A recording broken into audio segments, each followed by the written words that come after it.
So, thank you so much. Thank you so much, Jessica.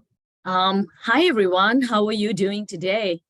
Thank you for coming in on this Friday afternoon. I know we are all waiting for the weekend so that we can enjoy, but thank you so much for coming in for this presentation. I'm going to share my screen. And here we go. There are a couple of things I just want to let everybody know. That my presentation is going to be on curating information and how we can integrate AI in courses, more specifically about ChatGPT. My goal is to finish my presentation in 25 to 30 minutes, a little bit, maybe 32 minutes, but nothing more than that, just so that we can have a good question and answer and a discussion section. And therefore, if you have any questions that keep coming to your mind, feel free to put them in chat. A disclaimer, basically, that I am not an expert in this area at all. I have experimented with few techniques and I am also learning lots of things. Things are changing quite a bit in this AI world and they're changing every day.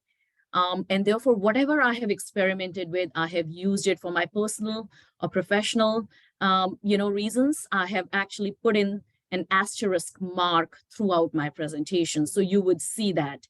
My plan is to actually integrate in all of my courses in coming fall, and therefore I am researching it quite a bit every day. The information that I'm presenting to you is drawn from various sources, and some of these sources can be journal articles, social media posts, it could be book chapters, newsletters, magazines, and of course, my personal experiences. Like as I said before, if you search for journal articles, there are plenty of journal articles which are available on ChatGPT.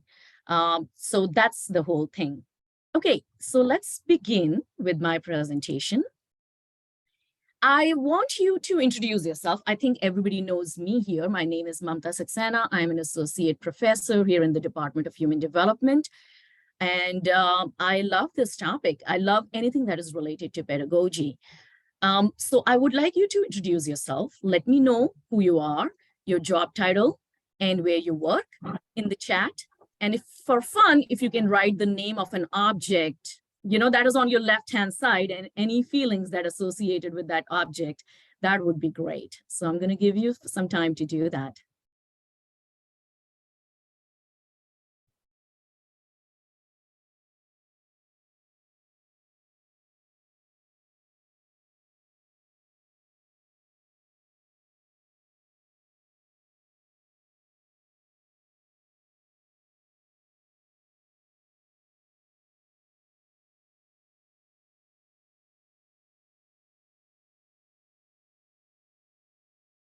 Thank you, Jessica.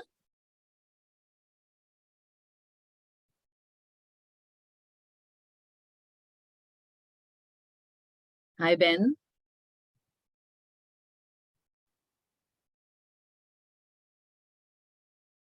Hi, Josh. Nice to see everybody.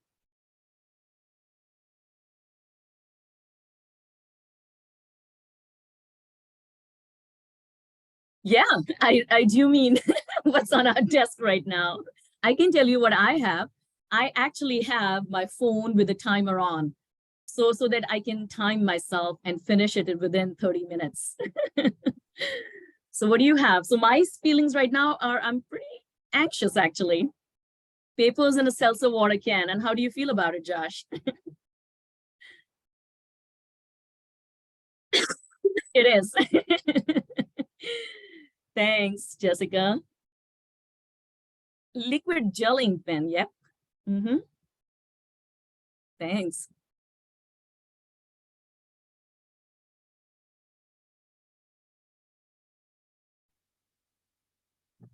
Others?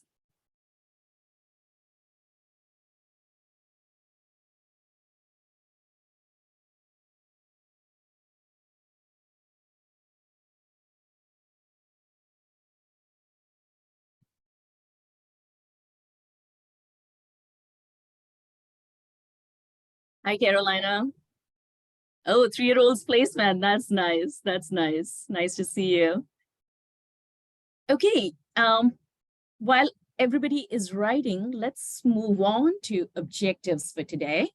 I will begin with introduction to AI tools and development of ChatGPT very, very briefly. We're going to talk about benefits and challenges of ChatGPT. And because I belong to human development family science courses, I will talk about those courses, but you can always apply it to your courses as well. I will also talk about ChatGPT and diversity, equity, inclusion, and accessibility issues. And I can also talk about how I think it would be relevant for my courses, but obviously you can apply it for your courses as well. So let's begin. Before we can begin, I really need to do a poll. I'm going to take a poll. If you're welcome to use your smartphone or your laptop that you're in. If you're using your smartphone, this is the phone number you're going to actually text to, and this is the message you're going to text to so that I can take a poll. So if you can message to 37607, and the message that you're going to write is Mamta Saxena 487.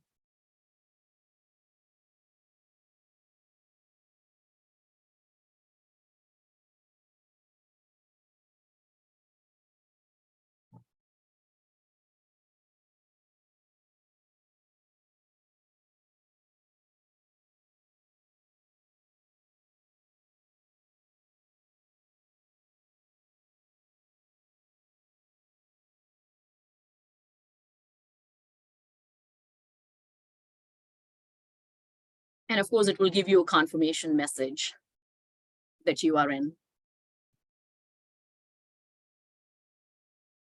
Sorry.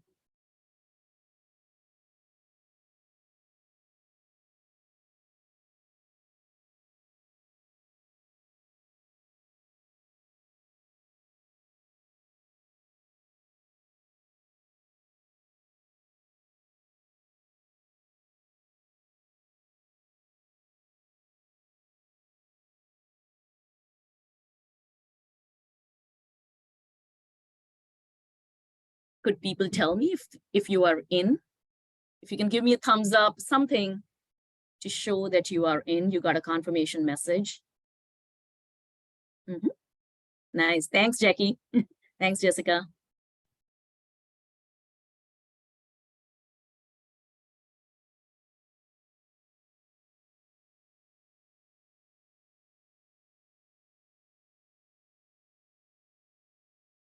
Okay, perfect, perfect. Seems like most of us are in.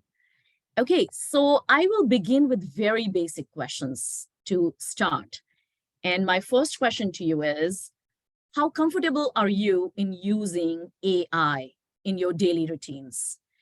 And if you are extremely uncomfortable, type in A or submit A. If you are somewhat uncomfortable, say B.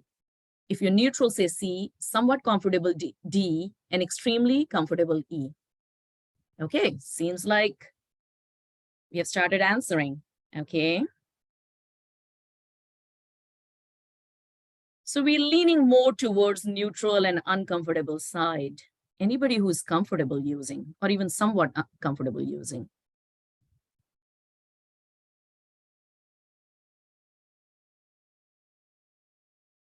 Okay.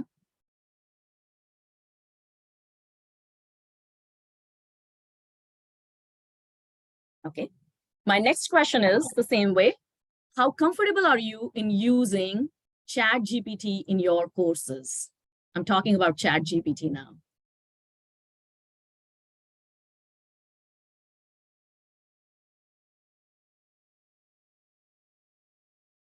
Okay.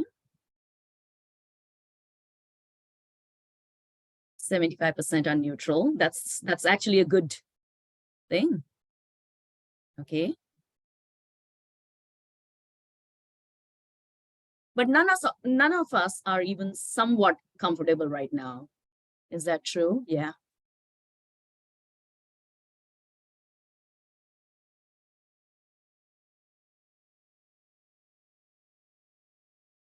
Okay.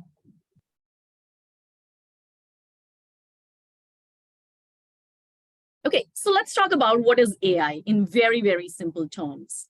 So AI is basically, it was actually introduced in 1956, and it basically means that we are allowing machines to think and learn as humans do, right?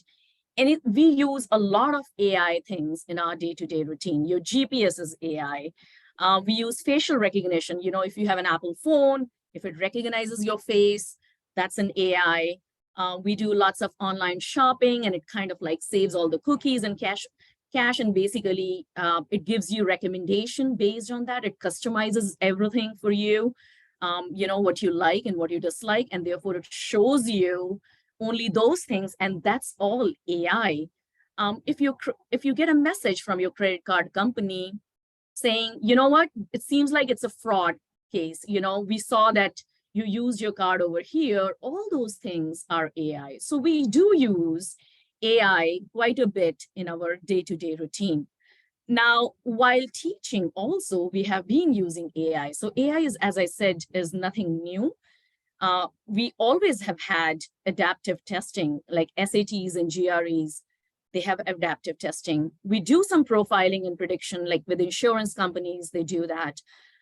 If you use canned responses in your emails, or if you have Grammarly, if you use any kind of Grammarly kind of thing, or Gingerly, those are all AI, which we have been using and our students have been using in teaching and learning.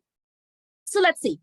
Here is a little bit of about how ChatGPT developed. So first of all, why is it called a chat? It is called a chat because it's a language model, and GPT stands for Generative Pre-trained Transformer. And it began in 2018, of course, and there had been several iterations of it. And right now we are at GPT-4. GPT-5 will be coming soon. And ChatGPT Plus actually provides access to GPT-4 at a cost of $20 per month. I don't know how many of you have tried, but that is something that we need to be trying. We have seen that there is so much interest around the world when it comes to ChatGPT. These are the 5 countries, of course, that shows the most interest.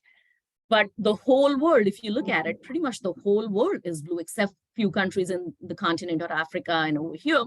But other than that, the whole world is interested in this, especially people in education. So my question to you is, do you have a ChatGPT account? If you have a free account, say yeah, A. If you have a paid account, say B. And if you do not have an account, say C.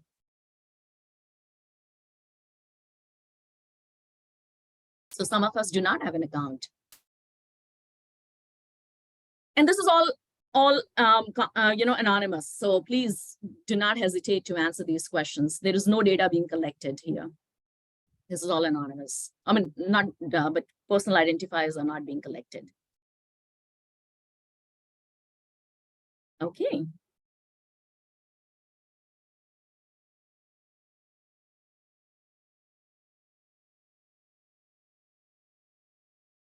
Okay, so how often do you use ChatGPT if you have an account for your personal and professional responsibilities? A is never, once a day is B, once a week is C, once a month is D.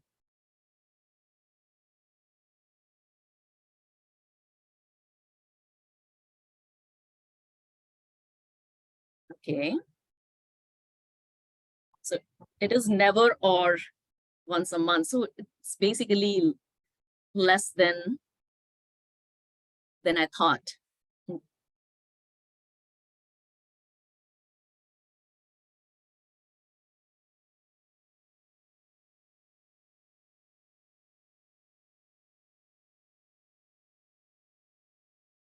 Okay. So one way in which ChatGPT can be used in your courses is, and you can type in your one word for it. What is one way in which you think you can use ChatGPT?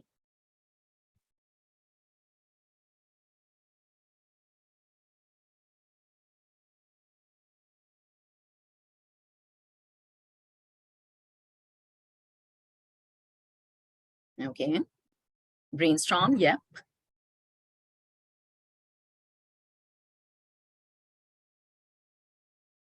Okay. And that's okay to be unsure. That's what the presentation is going to be all about.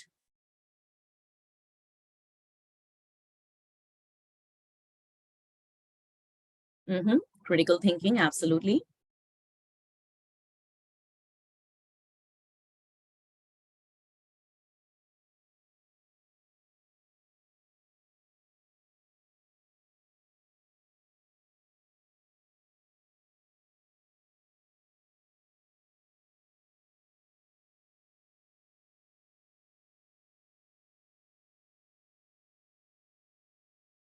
Okay, that's fine. Not sure yet. Absolutely.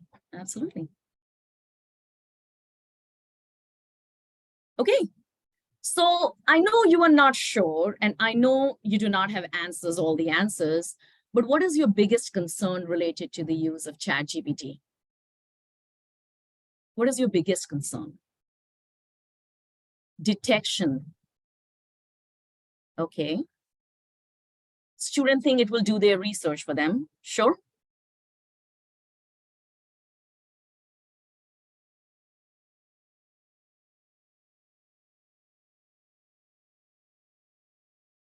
Preparing students. Yeah, that is one of the things. Absolutely.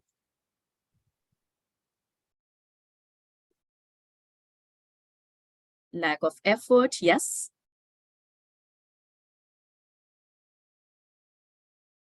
Plagiarism. Absolutely. Students not writing their own work.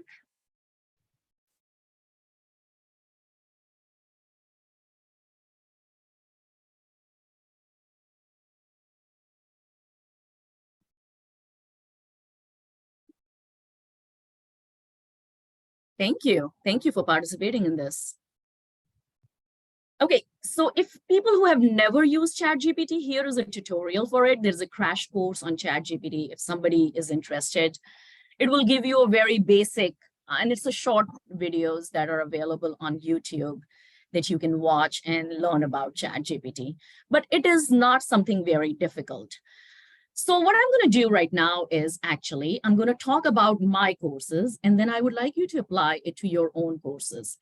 So here are 4 competencies in family science courses, because I'm from human development and family science. What we are looking for among our students is we want them to have subject mastery, which is multidisciplinary in nature. We would like to have some kind of a career goals and critical thinking in practice. And that is why we have all these internships and career seminar courses that we have. And of course, Jackie knows about them quite a bit. For subject mastery, we have lots and lots of lifespan development courses. We also would like our students to communicate well, whether it's oral or written, maybe in conferences, maybe in class presentations, or maybe write academic papers. That's what we expect them to do. And we would like them to do some kind of research, evaluation, and grant writing. And that's why we have methods courses and capstone projects. I believe you all would have at least 3 out of 4 from them or something different. Can I get a yes or no through chat, please? Do you have pretty similar competencies? And if there is something different, please write it in the chat for me.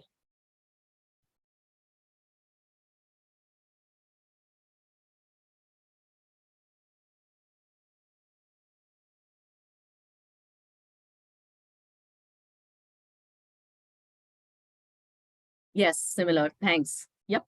Yep. So nothing different, right? So basically what I'm going to say today is basically is going to be very similar for you. So you can look at these competencies and see my next slide now. So if ChatGPT could actually act as a personal tutor, writing tutor, and if it could actually explain text in simple terms, if it could write or make flashcards, if it could write titles or create outlines or objectives, if it could proofread your paper, or if it could rephrase the text for different tone, if it could create the first draft, not the whole paper, but at least the first draft, or reduce word count, do you see ChatGPT being used in some of your courses,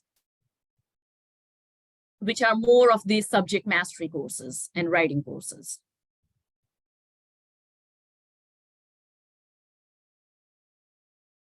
Are there courses where you do not see this happening?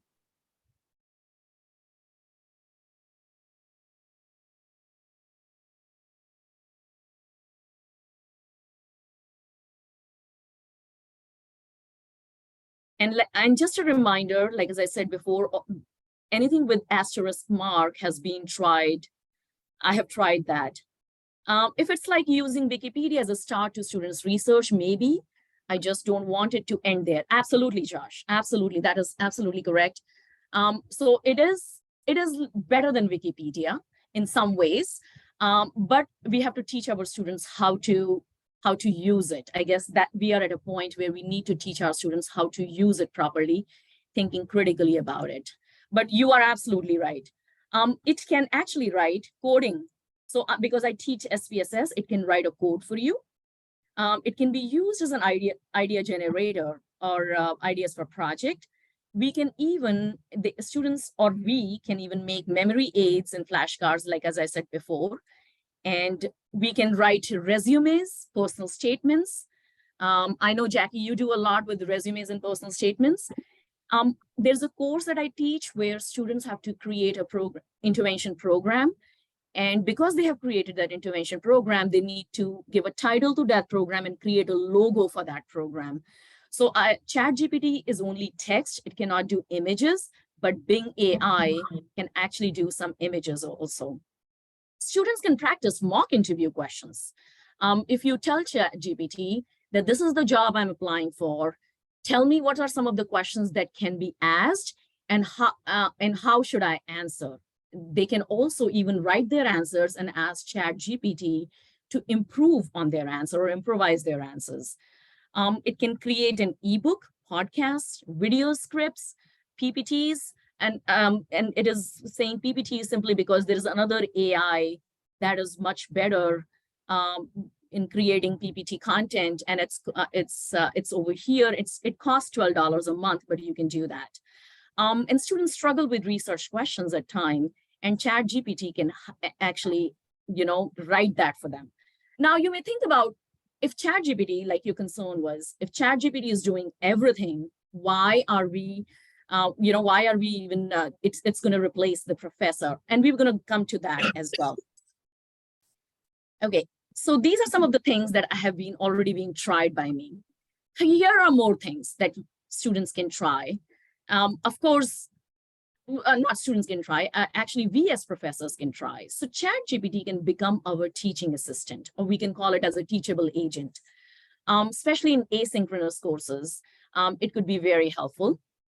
So what we can do is sometimes when I have a teaching assistant for me, available to me, what I generally ask the teaching assistant is, what are some of the patterns you are noticing in students' responses? What do you think are some of their challenges? What do you think are some of their things that they find easy? And ChatGPT can actually figure out those patterns for you in student responses. It can help to develop new course. I don't know if many of you may know this, but I am developing a signature course. It's on finding calm within chaos. It's all on mental health, and I'm teaching students about meditation and other coping mechanisms. And ChatGPT actually helped me develop a couple of components of that course, and we can talk about that in detail as well. It can create schedules and handouts. There are courses that I teach that do not have a textbook, and I struggle with questions for that. I struggle with analogies for that. Sometimes I don't have enough content because not enough research has been done on a particular topic. And ChatGPT can come up with it, with those content, those examples, those analogies. I can even develop low-stake tests. Like, as I said, if a textbook is not available, that basically means publishers' things are also not available to me. And therefore, I need to come up with quizzes on my own, which can be difficult at times. So ChatGPT can do that. The icebreaker for this session that I did, what is on your left, was actually given to me by ChatGPT. Good or bad is a different story. We're going to talk about that, whether it was whether the information that's given to you by ChatGPT is a good one or not is a different story, but it can do all those things. It can create a mock interview questions and answers. And here is a list of, and this, because this is hypertext, it basically means there is a list of questions that people have tried out. I mean, sometimes like people like me who do not have a good sense of humor, it can create an occasional knock-knock jokes for you, templates, warm-ups, exit tickets, scenarios, all those things can be created, and roundtable talk. So these are basically what we are doing over here.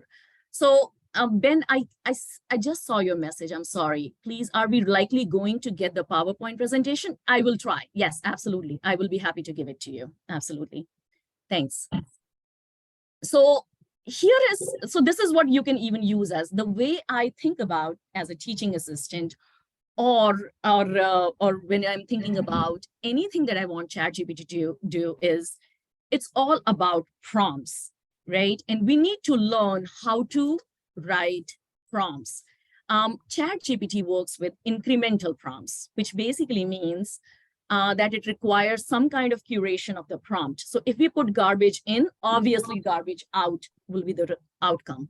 And if we do not want our ChatGPT answers to be like Wikipedia, or if we do not want our ChatGPT answers to be like any garbage, we really need to learn how to put in a proper prompt, because ChatGPT is giving you what you are asking for. So the way we write prompts is we always begin with a simple prompt, okay? We write very, very simply, simple single prompt, and we increase the level of complexity.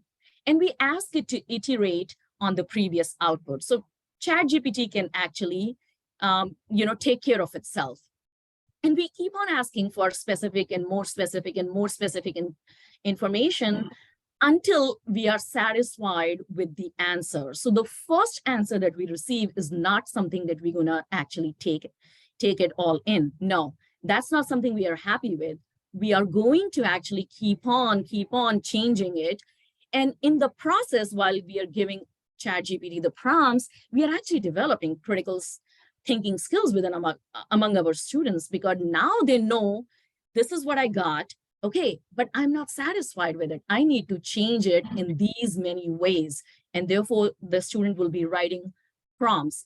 So it seems like that a new skill that we need to develop is actually prompt engineering.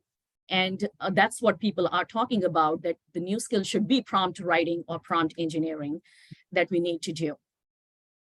Another thing that we can also, which I actually love about ChatGPT is, and this is something amazing, is that it can take on a role, it can take on a persona. So let's say I have written an article, I want somebody to read that article, right? To review that article, and I can't find a friend who can read it for me. So you can always ask ChatGPT to say, okay, think like a reviewer of this journal who has 25 years of experience. You can be that specific, say 30 years of experience, and take on this role and tell me what is something wrong with my article. And ChatGPT will come up with, let's say, comes up with 10 points.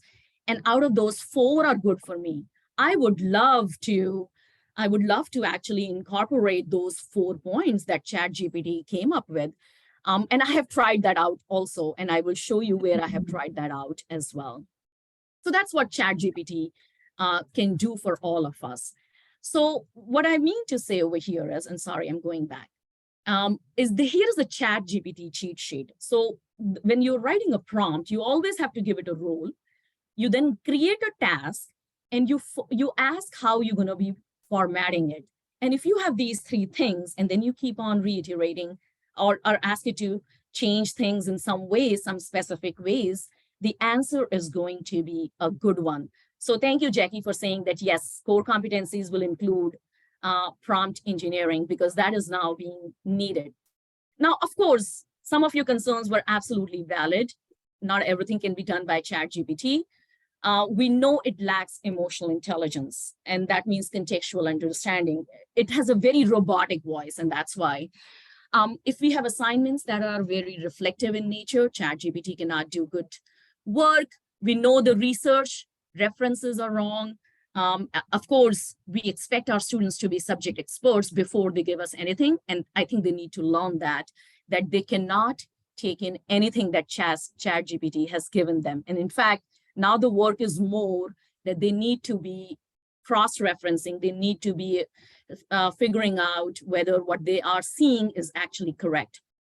Another thing which is very important to understand is if we are putting in any information in ChatGPT, it stores the data, and therefore we should be aware of any privacy issues or confidentiality issues. If I write a student email, let's say I am not happy with the student, and I put in this student's email in ChatGPT just to figure out how to answer the student. I'm so confused that I need someone to tell me how to write to the student. Actually, ChatGPT is going to store that data. So we need to be aware of those issues as well. So that is something we need to be aware of. So here are some other alternatives to ChatGPT. ChatSonic is something that has actually some context and nuances, so it is better in terms of emotional intelligence. Jasper AI is for blogs and social media. Bard is another one, which is available for free, and it is connected to the internet. Interestingly, as I said, that there is a lot of change going on in ChatGPT.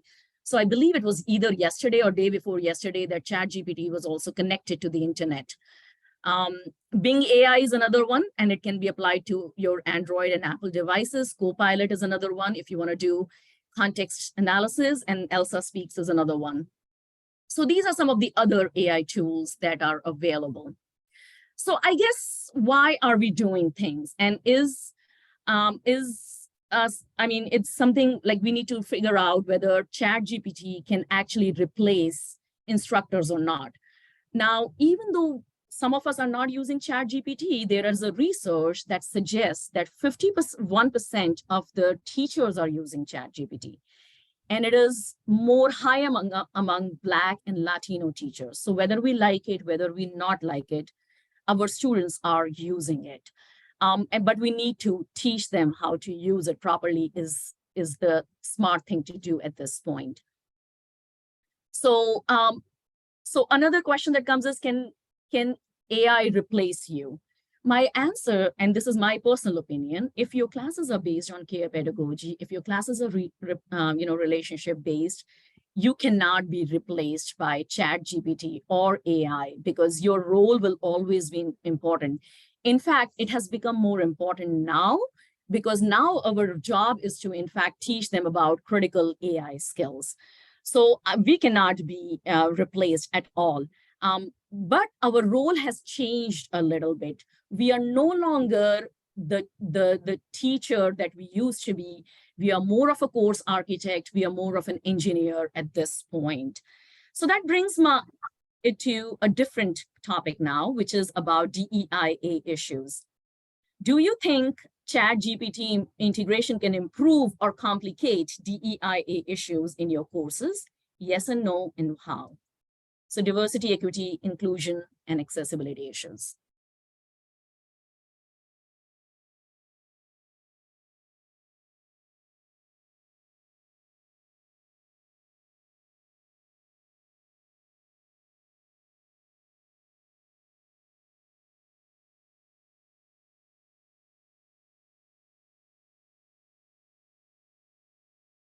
Mm-hmm.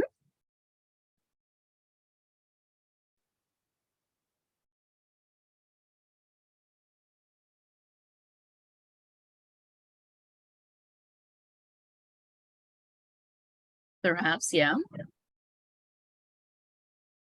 Mm-hmm. It can do both, sure.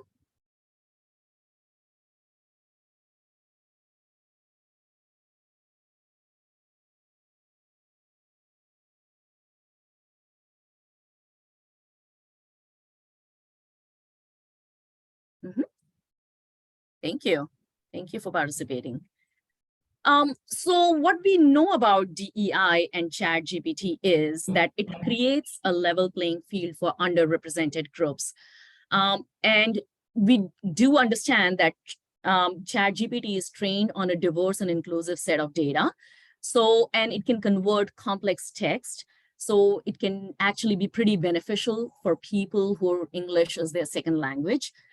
It can also translate to other languages. Especially in asynchronous communication, it can provide an important platform. For example, it can do personalized assessments, what publishers used to do with some of their books. There are some publishers who have personalized assessments.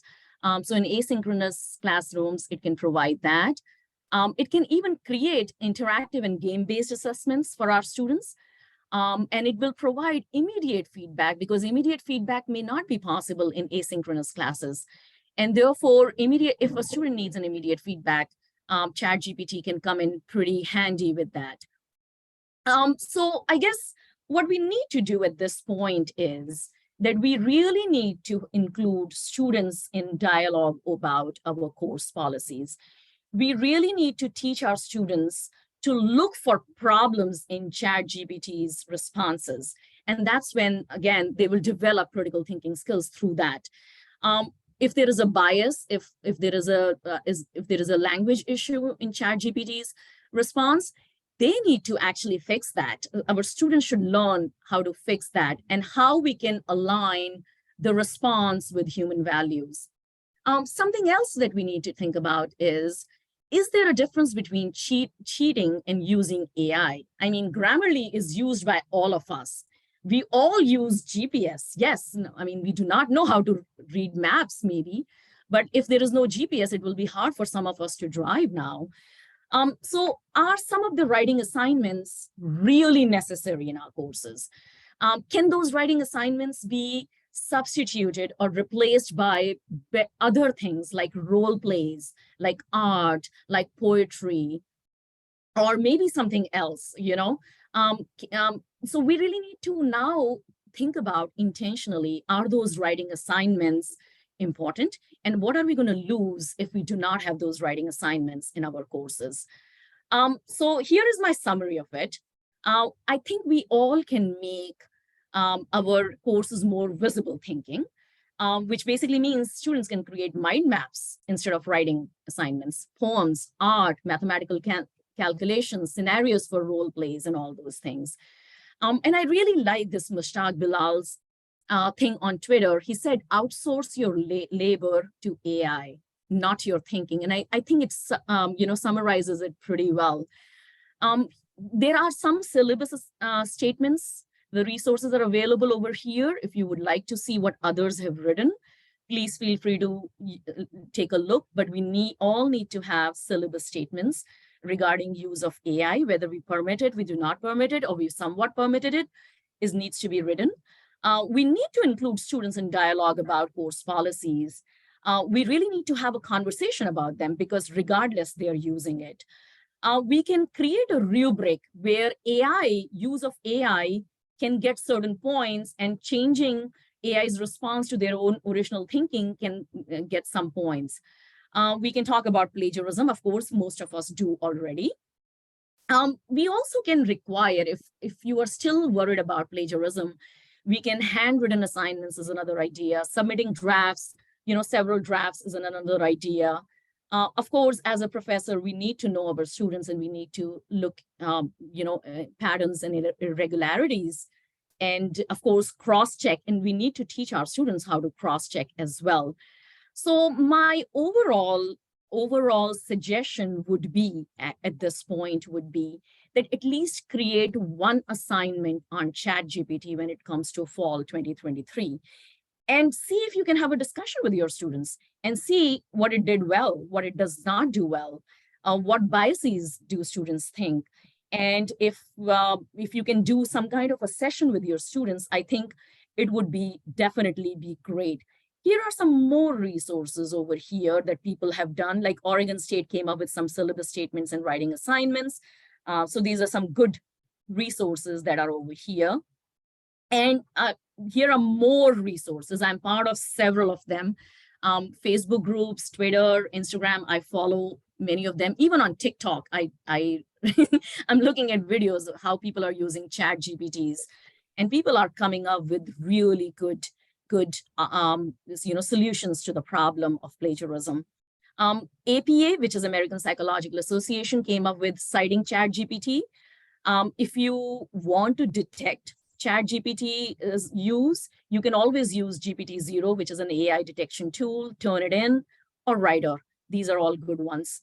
Auto ChatGPT also came pretty recently, and it talks about, it actually writes prompts for you. So earlier when I was talking about prompt engineering, it actually writes prompts for you, and I'm sure students would start using it.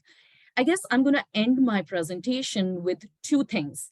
Number one is we need to think about how are we preparing our students for careers that do not even exist yet.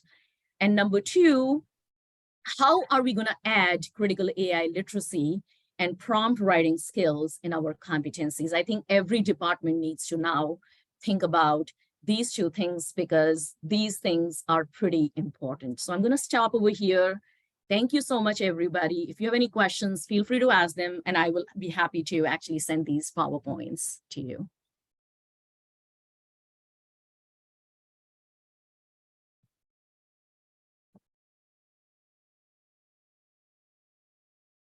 Any questions, please?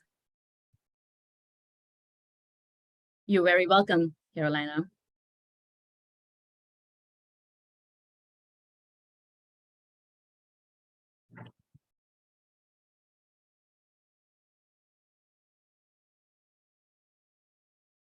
So no, I use it on my laptop, and that laptop was given to me by, it's my office laptop that I use it on.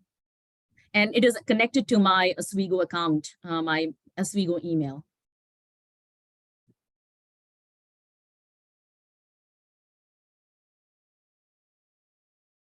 Yeah, yeah.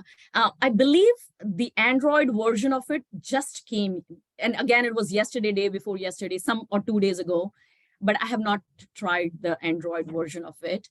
I have always used it on my office laptop, and it works pretty well. Another thing that I have done is actually I have connected my email with ChatGPT. And if I want ChatGPT to write a response about something, and of course, not for every email I do that. But you know, there are times when you are really pissed in your head and you just can't get out of your head, but you want to use a kinder tone. You want to use, say things very professionally and the words are not coming to you. I use ChatGPT for those purposes, especially things which are very controversial, things which are debatable, things that can I can get into trouble with if I say it my way. So I use ChatGPT for that, but not all the time. And of course, you need to, because you're making you're making a decision to use ChatGPT. Of course, you have to be smart enough to know how to say it and whether it is the right thing to insert as it is or not.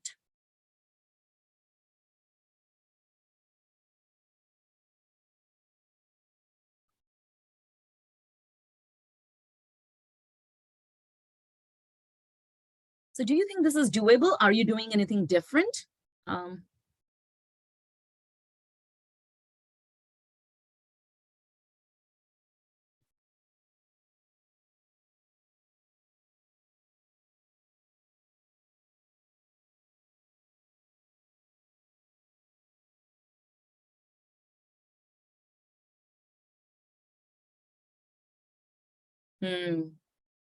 In Research Rabbit, yeah.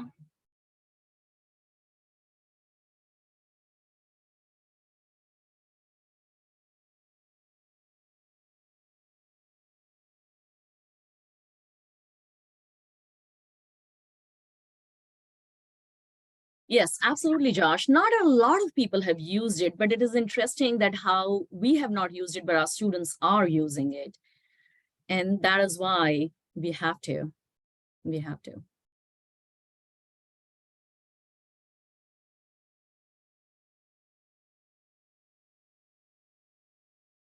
Would you like me to show you what I have done with my ChatGPT?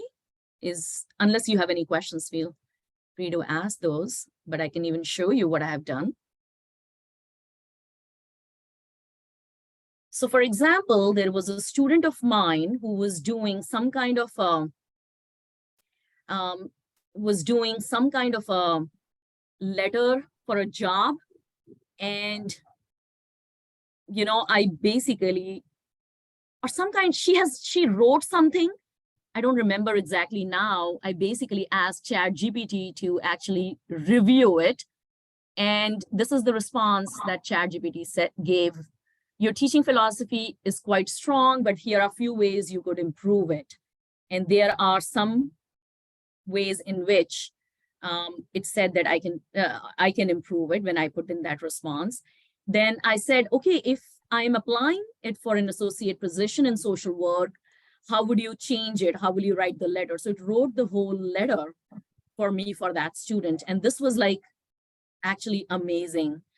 Another thing that I have done is, I did the poll thing for this session, and I was like, let me create some instructions how to do this poll thing. How can people enter it?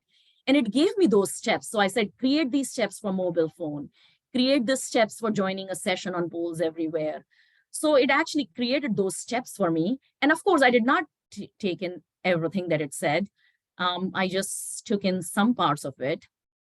Here is another one. It can actually do some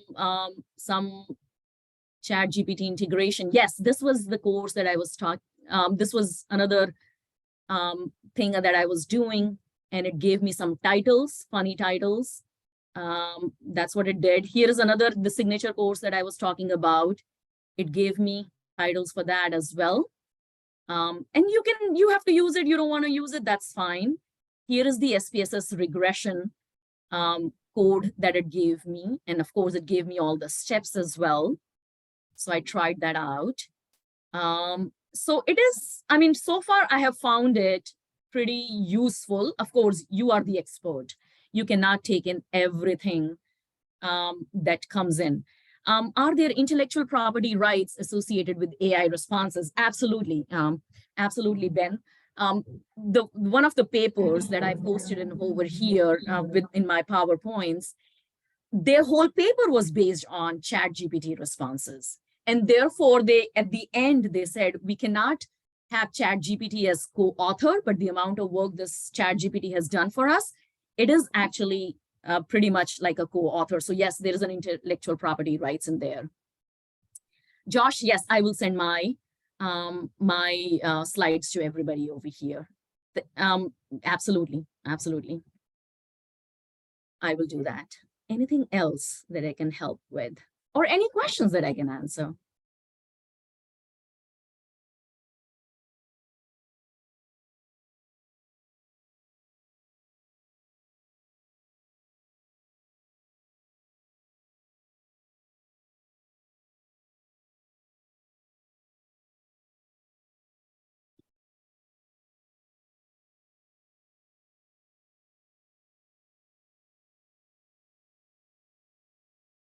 Thanks, Josh. So how do ChatGPT influence our view on authentic creativity? Yes, that's a good question. And I don't know if you want my opinion on it or what others think about it. The way I think about creativity is to come out with something novel is creativity. And even to come out with something novel, we always take inspiration from things around us, whether it's a tree, whether it's sky, whether it is, our circumstances. And I believe if people are taking some inspiration from ChatGPT, I don't feel it is wrong. But how much of the inspiration is being taken? Is ChatGPT the original author? Absolutely, then it's plagiarism. What are we doing? I mean, the titles, for example, if I want to be creative, I would always ask my friends, can you come up with some words for this title? What do you think? What do you think I should add? And my friend will give me some answers, right? So ChatGPT is pretty much like that friend who's informally giving you some answers. And it's just the first draft or second draft that ChatGPT is going to write for you. It's not going to, it should never intend it to be your final draft. It should never be a final draft. So basically, any task that is monotonous and boring, ChatGPT should do for you. But ultimately, it has to be your original work. It can provide you with skeleton or a framework, but not with muscles and flesh on that skeleton. That's how I think about it. Sorry if I'm not very, yeah.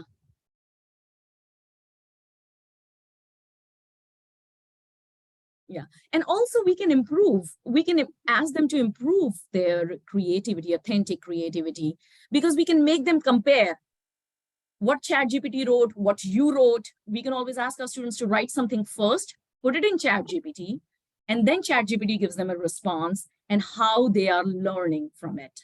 That's also something we can do. So that's also creating critical skills for them.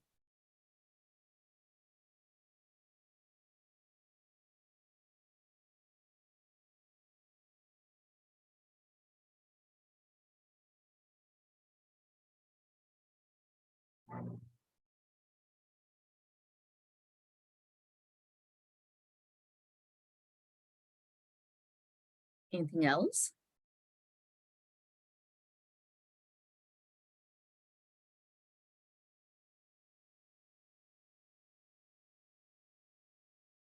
You're very welcome. You're very welcome. Okay, Jessica, I guess then we can end if there are no more questions. What do you think? Yeah, great. Thank you. Yeah, you're very welcome, Jessica. Thank you, everyone. And I will send my PPTs to Jessica and she can give it to all of you. So she can send it to you. Thank Bye. you. Have a lovely weekend.